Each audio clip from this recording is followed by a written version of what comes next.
시작을 해볼게요. 여기 있다. 지금 국립중앙박물관에서 런던 내셔널 갤러리의 작품 중에 52점 맞죠? 이 와서 사람이 정말 많아요. 관객들도 정말 많은데 전시 제목은 거장의 시선, 사람을 향하다.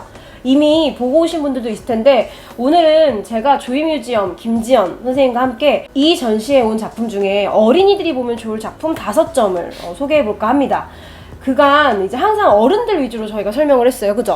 그런데 오늘은 이 영상을 보시는 많은 분들 중에 자녀가 있으신 분들도 있고 조카가 있으신 분들도 있고 어린이를 위한 뮤지엄 교육에 관심이 있으신 분들도 있으니 이번 내셔널 갤러리 전시에서 어린이들이 꼭 봤으면 좋을 작품들 위주로 좀 우리가 대화를 나눠보겠습니다. 선생님, 저희 조이뮤지엄도 이번 프로그램에 참여를 하잖아요. 그래서 이렇게 어린이를 위한 교재도 있고, 그죠? 여기에 미술 작품을 감상할 수 있는 다양한 발문들과 이건 뭐죠? 이거는 이제 아이들이 전시 감상했을 때 우와. 스스로 안에 들어가가지고 작품을 게임처럼. 감상해보고 미션을 해결할 수 있는 미션지예요. 저희가 원래 다른 전시는 이제 공식 뮤지엄 교육처럼 공간도 따로 있는데 이 전시 같은 경우에는 워낙 관객이 많아서 어떻게 하면 어린이들이 좀 그 전시를 볼 수 있을까 하다가 이렇게 미션처럼 만들었어요. 네. 어차피 관객이 많은 곳에 들어가면 아이들이 좀 미로찾기처럼 전시를 보니까 저희 뮤지엄 교육 역시 이렇게 좀 미션지를 만들어서 아이들이 작품을 스스로 보고 퀴즈도 풀고 좀 진행을 했습니다. 사실 미술사 교육은 어떤 부분에 있어서는 자유로운 감상도 필요하지만 이 작품들은 시대적 배경들이 있어서 퀴즈를 맞추면서 아이들이 풀면 되게 재밌어 하잖아요. 네네. 그런데 어떤 어린이는 부모님과 선생님과 갈 수도 있지만 사실 너무 멀어서 가지 못하거나 혹은 다녀왔는데 기억이 잘 안 나거나 그런 친구들이 있을 수 있으니까 자 선생님 그럼 일단 내셔널 갤러리가 어떤 곳인지부터 설명을 해줘 보세요. 네네네. 영국의 내셔널 갤러리는 유럽에서 정말 유명하고 손꼽히는 미술관인데요. 런던의 트라파가 광장에 위치해 있어요. 프랑스가 혁명 이후에 루브르 궁전을 미술관으로 개조하면서 크고 화려한 미술품들을 전시하게 되고 미술관과 박물관들이 점점 성장을 하기 시작합니다. 그래서 영국이 문화적으로 좀 위기감을 느끼게 돼요. 그래서 1824년 선박보험회사의 창립자였던 존 앵거스틴이 소장한 작품 38점과 저택을 사들이게 되면서 내셔널 갤러리의 출발을 알리게 되죠. 200년의 역사를 가지고 있는 내셔널 갤러리 2300여 점의 유럽 회화 작품들을 소장하고 있고 3분의 2가 기증을 받은 거예요. 13세기 중반부터 19세기까지 작품을 시대별로 감상할 수 있어서 우리 어린이들에게는 정말 귀한 그런 작품들을 볼 수 있는 기회가 될 거예요. 거의 미술사의 전반적인 작품을 아우르고 있기 네, 때문에 네. 이번 전시도 시대별 작품들이 왔잖아요. 그죠? 네네네. 그래서 사실 저희가 이 전시를 좋아하는 이유는 작품 수가 상당히 많은 전시도 있지만 이 전시는 딱 52점인데 네. 설명도 친절하고 미술을 전혀 모르는 사람들도 공부 안 하고 가도 좀 공부할 수 있게 좀 디피를 해놓은 것 같아요. 네네네. 자, 그렇다면 어린이들에게 추천하고 싶은 작품 5점을 시작을 해볼게요. 일단 첫 번째. 첫 번째 작품. 저희 산드로 보티첼리의 성 제노비오의 3가지 기적이라는 작품을 소개해 드릴 건데요. 비너스 탄생으로 유명한 산드로 보티첼리의 작품입니다. 보티첼리는 이탈리아 15세기 르네상스를 대표하는 화가로 최고의 화가 레오나르도 다빈치와도 친분이 있었습니다. 이 그림은 피렌체의 성인 중 한 명인 성 제노비오가 일으킨 3가지 기적을 묘사하고 있는데요. 작품에서는 초기 르네상스의 원근법을 적용해 깊이감을 준 것이 특징입니다. 르네상스 미술은 종교적 주제와 더불어 인간과 자연의 가치를 더했어요. 따라서 회화 표현 양식에 있어서도 과학적 관찰을 통해 정확한 사물을 나타내기 위한 명암법과 원근법이 발전하게 됩니다. 그래서 종교 그림이지만 마치 현실 속 사람의 이야기를 그린 것처럼 자연스럽게 표현하려고 했어요. 이 작품을 잘 보시면 왼쪽에서 오른쪽으로 이야기가 진행되며 만화처럼 보여지는데요. 한 화면에 성 제노비오가 다른 공간과 시간에 등장하며 이야기를 만들어내며 호기심을 자극합니다. 첫 번째로 저주를 받은 두 형제를 성 제노비오가 치유하고 있는 장면입니다. 가운데 두 번째 장면은 죽어있는 아이를 살리고 있는 기적을 보여주고 있죠. 가장 오른쪽은 세 번째 기적으로 눈먼 거지가 이 제노비오에 의해 눈이 뜨이는 모습을 그린 것입니다. 이 성 제노비오의 세 가지 기적은 보티첼리의 연작으로도 작품들도 만나볼 수가 있어요. 근데 이 작품이 어린이들이 볼 때 좀 어렵지 않아요, 선생님? 뭔가 어떻게 하면 좀 재밌게 볼 수 있어요?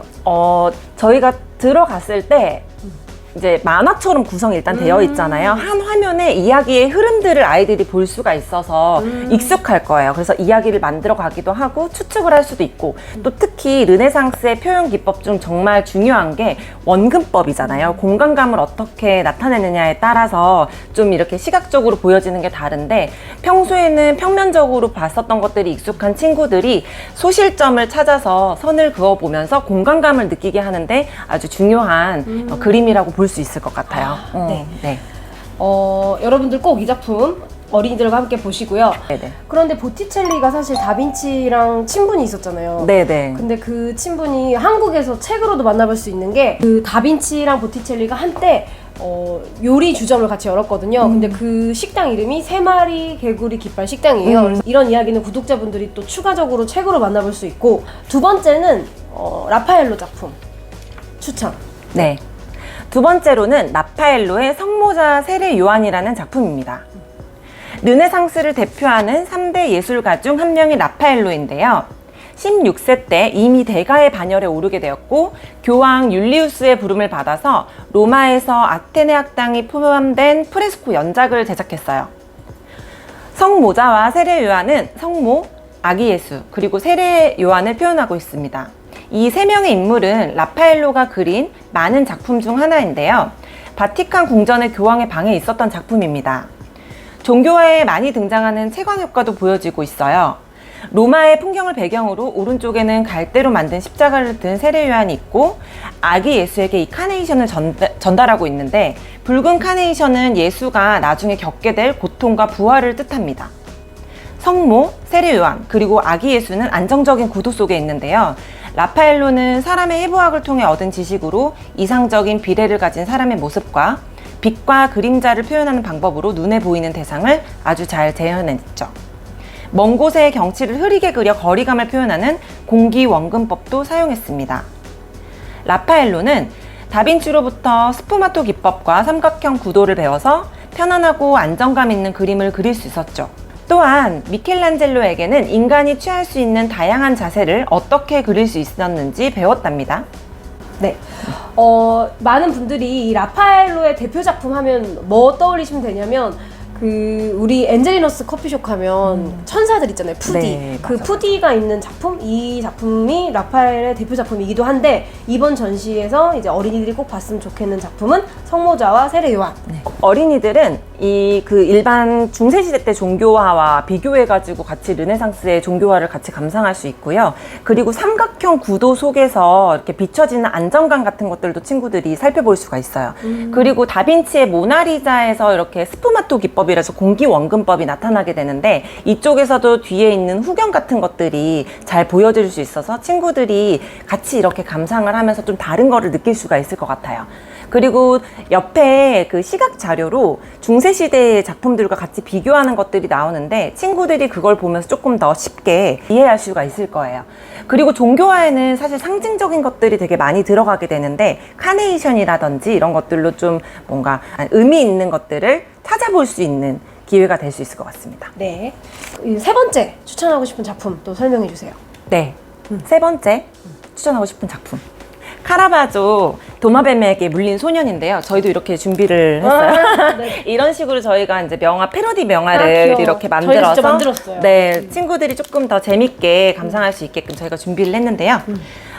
카라바조의 도마뱀에 물린 소년을 추천하는 이유는 원래 이름이 미켈란젤로 메리지다 카라바조예요. 그래서 카라바조, 그죠? 네, 길어. 당시 사람들은 이름 지을 때 유명한 화가들의 이름을 본떠서 만드는 경우가 많았거든요. 근데 친구들에게 르네상스의 대표 화가들을 이렇게 소개하는데, 그 안에 미켈란젤로가 좀 되게 유명하게 들어가 있죠. 그래서 친구들이 조금 더 쉽게 이해할 수도 있고요. 이 화가는 어두운 배경에 스포트라이트 조명을 받는 듯한 연극적인 그림을 그렸어요. 역동적인 형태와 빛과 어둠의 대비를 극대화시키는 이제 그림 양식이 나타나게 되는데, 이게 바로 바로크 양식이라고 불리는 거예요. 카라바조는 어려운 환경에서 자라서 공방에서 정물을 그리기 시작했다가 독립화가로 되기로 결심을 하게 되죠. 당시 종교적인 분위기에서 자신만의 상징을 드러내는 인물과 정물을 함께 그린 새로운 양식을 만들어냈어요. 실력이 뛰어났지만 문제를 많이 일으켰던 화가였죠. 이 작품을 보시면 도마뱀에 물려 깜짝 놀라는 순간을 포착하게 된 장면이 있는데, 이 꽃을 집으려는 찰나에 도마뱀에게 물려 얼굴을 찡그리고 있어요. 근데 아름다운 정물과 이 인물이 이렇게 같이 한 장면에 나타나게 되면서 헛되고 헛되니 모든 것이 헛되도다라는 바니타스를 상징을 하게 됩니다. 카라바조는 그림 실력이 아주 뛰어났지만 불같은 성격으로 이곳저곳에 싸움을 일으키다가 결국에는 이제 사람을 이렇게 살인을 하게 되는데, 이게 결국 그것 이런 때문에 것도 어린이들한테 얘기해 주나요? 저희는 이게 좀 쉽게, 그러니까 누군가를 죽였다라기보다는 그러니까 성격으로 성격이 싸움을 싸움을 좋아해서 문제가 네. 많았다. 마이크가 떨어졌어. 문제가 많았다. 알려주긴 해야 되니까. 네, 그래서 결국에 감옥에 수감되며 병에 걸려 일찍 죽었다. 이런 그림은 이렇게. 참 잘 그렸지만 그렇죠. 이런 이야기가. 네. 근데 이제 그럼 아이들이 이 작품을 보면서 좀 카라바조의 이름에 미켈란젤로가 들어있다라는 거, 그다음에 연극적인 구성, 그다음에 도마뱀에 물려 깜짝 놀라는 순간, 이런 것도 재밌지만 네. 또 르네상스 시대 작품에 비해 이제 이 바로크 시대의 작품이 갖고 있는 특징, 이런 것들도 같이 설명해 주시면 영상에 도움이 될 것 같아요. 네네. 빛과 어둠으로 조금 더 연극적인 분위기를 나타낼 수 있는 것들이 좀 다른데요.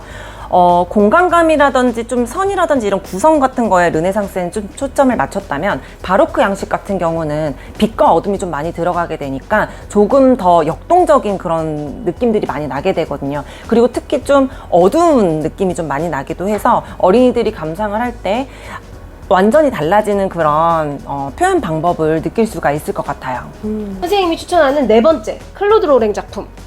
네. 제가 개인적으로도 좀 클레드 로랭 작품을 좋아하기도 하는데, 이게 봤을 때 정말 어떤 그 상상 쪽에 있는 느낌이 좀 나기도 하고 따뜻한 느낌이 좀 많이 나서 로랭 작품이 좋더라고요. 직접 보니까 더 좋기도 했어요. 크기도 굉장히 크고. 클레드 로랭 같은 경우는 이 풍경화를 최고로 장르로 끌어올렸던 이 터너가 존경했었던 화가였습니다. 클로드 로랭은 풍경화를 최고의 장르로 끌어올렸던 윌리엄 터너가 존경했었던 화가였어요. 로랭은 풍경화에서 성경이나 고전 신화의 장면을 드라마틱하게 묘사하는 장르인 역사를 그렸습니다. 이 작품은 로랭의 열렬한 후원자의 의뢰를 받은 13세기의 책 황금 전설에 나온 성 우르슬라를 바탕으로 한 상상의 풍경화입니다.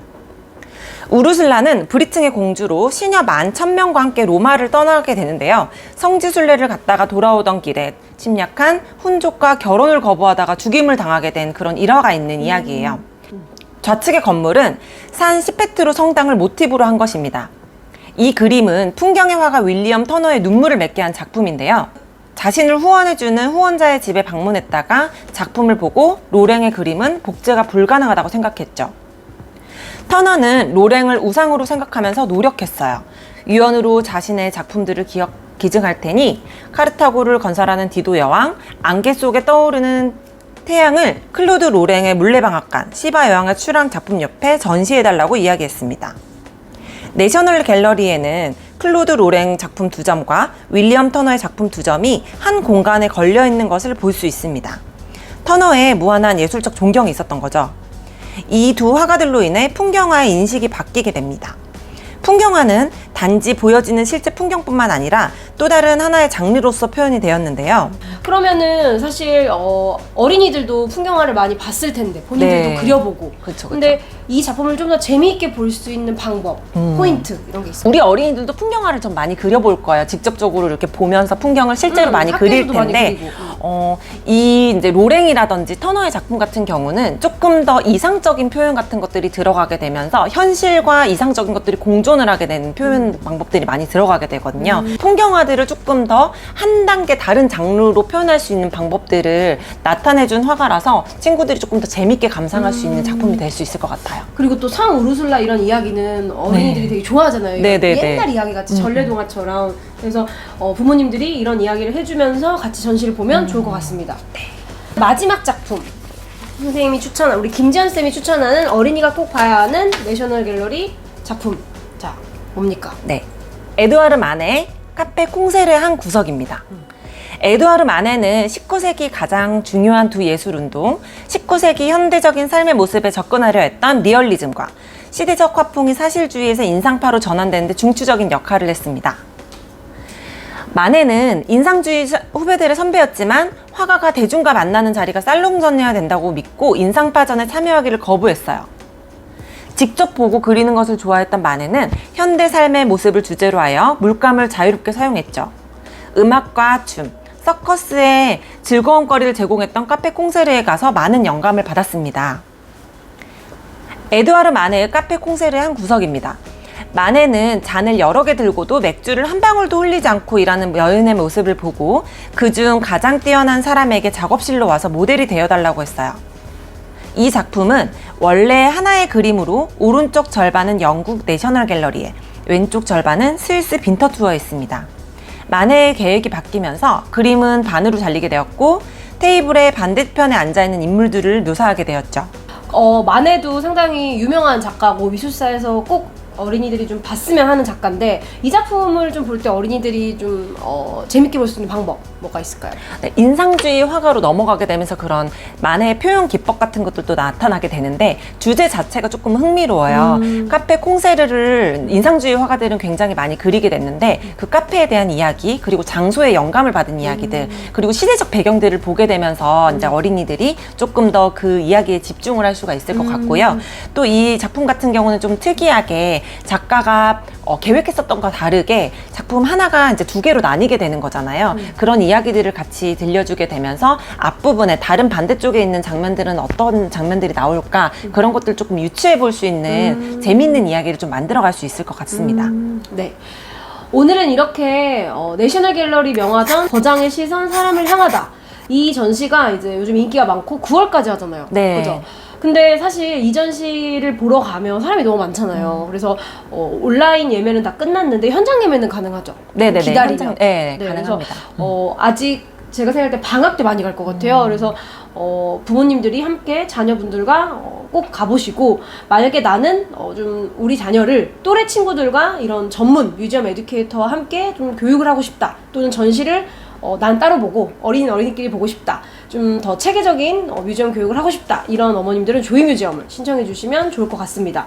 근데 이 전시 자체가 어린 친구들보다는 저희는 몇 살부터 봤죠? 저희가 지금 몇 살부터 수업 가능하죠? 저희가 10살 친구들부터 수업을 하고 있어요. 아무래도 많이 붐비기도 하고 어린이들이 저희가 스스로 감상을 할 수 있게끔 오디오 가이드를 저희 쪽에서 제작을 해가지고 제공을 하고 있거든요. 또 미션지도 풀어야 네. 하니까 다른 전시는 6세도 7세도 하지만 이 전시는 좀 10세 이상에게 추천한다. 네네네. 그 많은 어머님, 아버님들이 본인이 미술을 좋아하는데 미술 작품 앞에서 아이들하고 대화를 할 때 무슨 얘기를 해야 될지 모르겠다고 많이 하시거든요. 근데 제가 오늘 마지막으로 딱 한 가지 힌트를 드리자면 아이들에게 작품 앞에서 질문을 하실 때 무엇이 보여? 이런 질문도 좋지만 어떤 일이 일어나고 있는 것 같아? 라고 질문을 하시면 아이들이 대답을 좀 더 훨씬 동사형으로 하고 상황을 이야기하잖아요. 네. 그래서 저희 뮤지엄 에듀케이터들도 이 발문을 자주 활용을 하는데 그림 속에서 보이는 것을 찾아보자 이런 것도 좋지만 지금 어떤 일이 벌어지고 있는 것 같아? 하는 그런 좀 발문들을 해주시면 어머님도 아버님도 혹은 자녀도 작품에 대해 더 깊이 있게 재밌게 이야기를 할 수 있습니다. 그러면 오늘은 김지연 선생님과 함께 저희가 이렇게 컨텐츠를 준비해 봤고요. 앞으로도 종종 이제 좋은 전시가 있으면 그 전시를 어린이의 눈높이에 맞게 어떤 작품을 보면 좋을지 영상으로 소개를 해드리도록 하겠습니다. 인사. 네. 선생님 감사합니다. 앞으로 가셔가지고. 감사합니다.